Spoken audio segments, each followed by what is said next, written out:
Well, our nation's capital has officially become a playground, Brooke. The president has responded in sort of a childish way, is the only way to describe it, to the House Speaker Nancy Pelosi, to her letter, essentially saying that the State of the Union will be postponed, or she asked that it be submitted in writing if the government is still shut down. This is the letter right here from the president. The letter is not really just to offer an observation, not really a serious response to what the House Speaker said yesterday, which is you can't have a State of the Union speech at the Capitol on January 29th. Still kind of back on, Jim Acosta referring to Washington as a playground, and then the only phrase that comes to mind is nanny, nanny, boo-boo.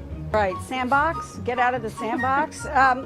The wording, it's just, the wording in this is incredible to me, because it is this kind of dumb tit for tat thing. This seems silly to me, honestly, and the real world out there looking at this will go, come on, kids, time for a nap. Okay?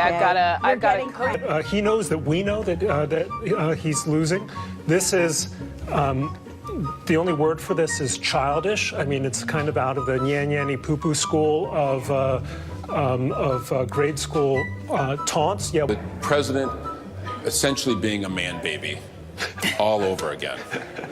Kelly O'Donnell, But I would also add another point, is that I've long thought that the goal of the Russians, right, and this is not disconnected from the Russian story. The goal of the Russians, if you read Malcolm Nance's book, The Plot to Destroy Democracy, their goal was to destabilize the West and to sow chaos in the American government. Anybody watching TV would agree that that is exactly what's happening. Well, that's what is unusual is what appears to be this tit for tat. Now, the White House will, and a White House official has, pushed back on the idea that this is kind of the president's move to counter Nancy Pelosi's.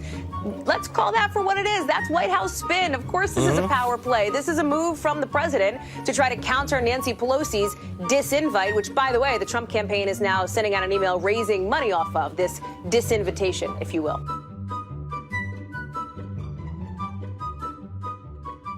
The power play from Democrat Nancy Pelosi, the House Speaker flexing her muscles in a move that appears designed to deprive the president of a high-profile platform to attack Democrats and to sell his border wall.